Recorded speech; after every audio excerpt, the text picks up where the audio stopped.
के का बात तैयारी, घाटी पर धमाका कैसे होई अब की बारी। ए जी बोली ना, बोलिए बलम जी छठ के का बात तैयारी, घाटी पर धमाका कैसे होई अब की बारी। माथे दौड़ा लेके बोली असो के जाई है। अरे पूरा इंडस्ट्री आई हो कैसे? मथवा पर दौड़ा लेके पवन भैया जाई है। अच्छा कन्हिया पौखिया के सारी जिले आई है।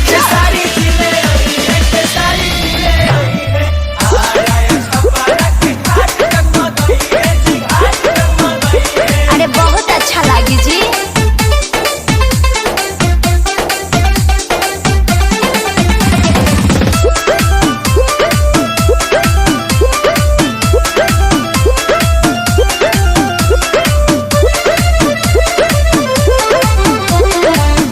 केलाई केरावा के घावत केलाई नसपतिया, केले आई डीजे झालर के सजाई घटिया। रवि किशन जी के रावले आई है, निरहू जी घटिया सजाई है। आई बताइए छठी माई के या रघिया के दिवाई है। अरे हमार बाबूजी खुदे पंडित जी हमें हो। गैया के दूध लेके यहाँ समिसरा जी आई है। अच्छा चुनमुन बाबा या रखिया दिवाई है।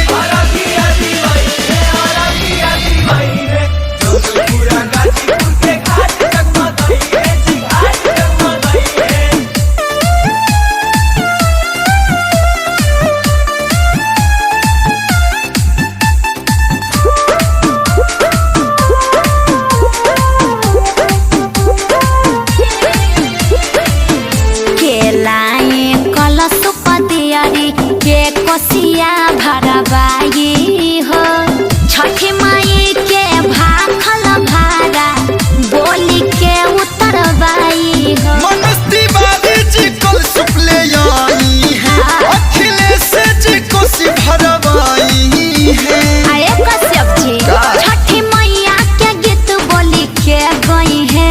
बगल में छोरा गाँव भर ढोरा श्याम माया कहसिया पन डीजे बजाई। हाँ तो होई गर्दनो कलुआ अंतराज गीतिया सुनाई। जिया एहे